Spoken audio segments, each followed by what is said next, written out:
अस्सलाम वालेकुम ज़ैम बख्तुरा जान हसरत तासु गोरई په پښتو فاین ټي وي باندې د نن ورځې تر دې دمه خبرونه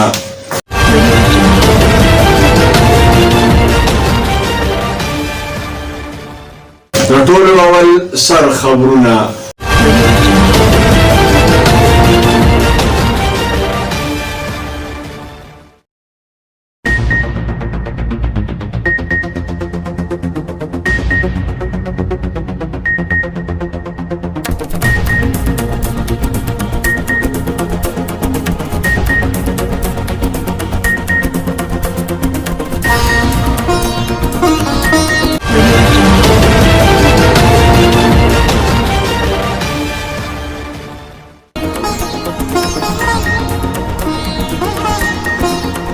په وزیرستان کې د دهشتګردو په حمله کې د یو کیپټن په شمول باندې د پاک پوځ شپږ ځوانان شهیدان شو.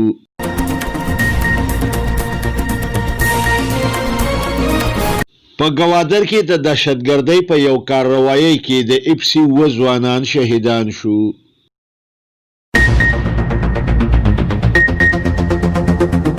د خیبر پختونخوا وزیر اعلی د صوبایي وزیرانو سره ملاقات وکړ.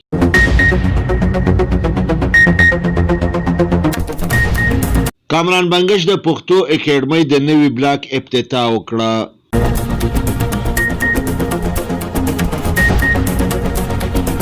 په اسلام آباد کې د پارلیمنت هاوس په مخ کې سرکاري ملازمینو یو زبردسته احتجاجي مظاهره وکړه.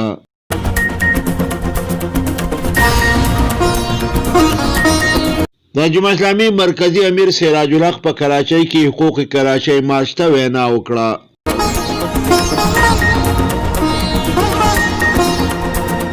د جمعیت علماء اسلام مرکزی امیر مولانا فضل الرحمن په 400 کې شمولیتي جلسې ته وینا وکړه.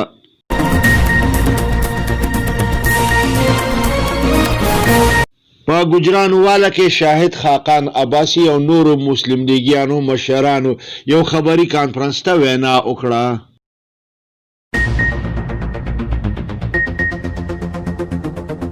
نیب د شهباز شریف خلاف د 1200 پلاټونو انکوایري بند کړه.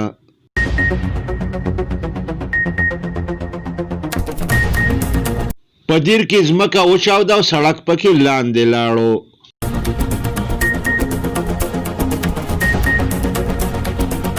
بھارت په پاکستان کې د جاسوسۍ په الزام کې قید د خپلو څلورو وطنوالو دپاره په اسلام آباد های کورټ کې د ضمانت درخواست ورکړ.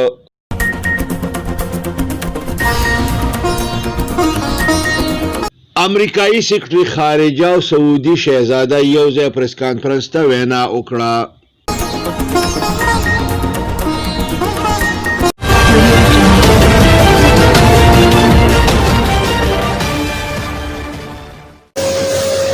اوس د دې خبرونو تفصیل.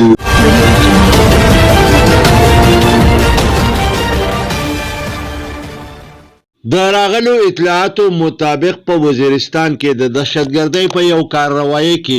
د یو کیپټن په شمول باندې د پاک پوځ شپږ ځوانان شهیدان شو. د اطلاعاتو مطابق دغه رنګ په ګوادر کې د او جی ډي سی ایل په قافله باندې د دهشتګردو په حمله کې و د اپسي اهلکار او یو سکیورټي ګارد شهیدان شو.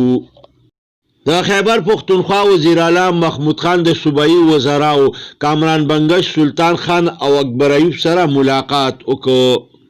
د په دې موقع باندې وی چې سرکاري محکمو له پکار دي چې خپل کارکردګي د عوامو د غوښتنو مطابق جوړه کړي. د زیاته کړه چې دا په موږ باندې لازمه ده چې وزرا د معمول نه زیات کار وکړي. د اطلاعاتو دپاره د وزیر اعلی معاون خصوصي کامران بنگش د پیښور په جامعه کې د پښتو اکیډمۍ د نوي بلاک افتتاح وکړه. په اسلام آباد کې د پارلیمنت هاوس په مخ کې سرکاري ملازمینو د خپلو مطالباتو په حق کې یو زبردسته احتجاجي مظاهره وکړه. په دې مظاهره کې زنانه او سرکاري ملازمینو هم په ګڼ شمېر کې شرکت وکړ. په احتجاج کوونکو زنانه او سرکاري ملازمینو کې لیډي هیلث ورکرز هم شامل وي. په کراچۍ کې د جماعت اسلامي مرکزی امیر سینیټر سراج الحق د حقوق کراچۍ مارچ ته وینا وکړه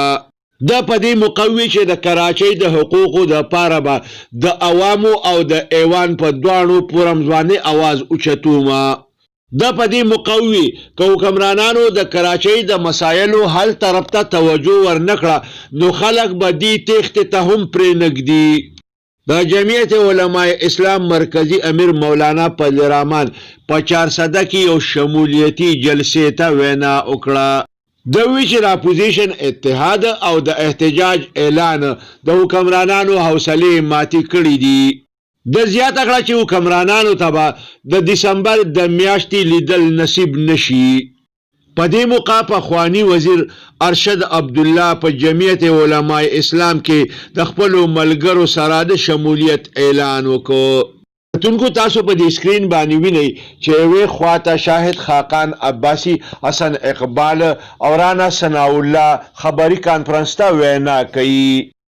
بلې خواته په وزیر آباد کې د اپوزیشن د جلسې د ناکامه کولو د پاره په سړک باندې کنټینر لګیا دي لګولې کیږي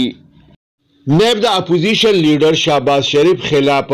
د 1200 پلاټونو د انکوایري د فایل د بندولو فیصله کړې ده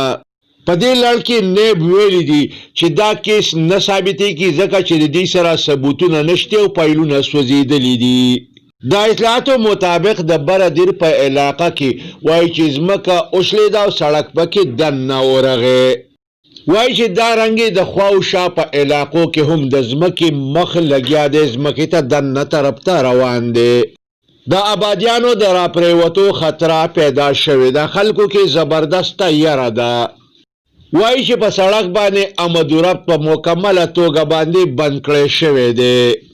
भारत په پاکستان کې د جاسوسۍ په الزام کې قید د خپلو څلورو وطنوالو د ضمانت دپاره د اسلام آباد په های کورټ کې په باقاعده توګه باندې درخواست ورکړی دی کتونکو تاسو په سکرین باندې په دې تصویر کې وینئ چې امریکایي سیکرټري خارجه او سعودي شاهزاده یو ځای خبري کانفرنس ته وینا کوي دې دواړه په خوشګوار موډ کې ښکاري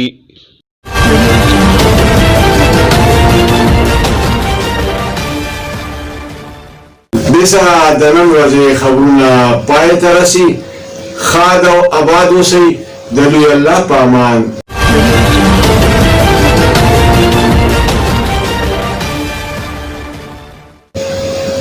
کتونکو پښتو فاین ټي وي سبسکرایب کړئ د ټلۍ په بټن ګوته کړئ او دا رنګې دا خبرونه کتل د خپل ژوند معمول وګرځوئ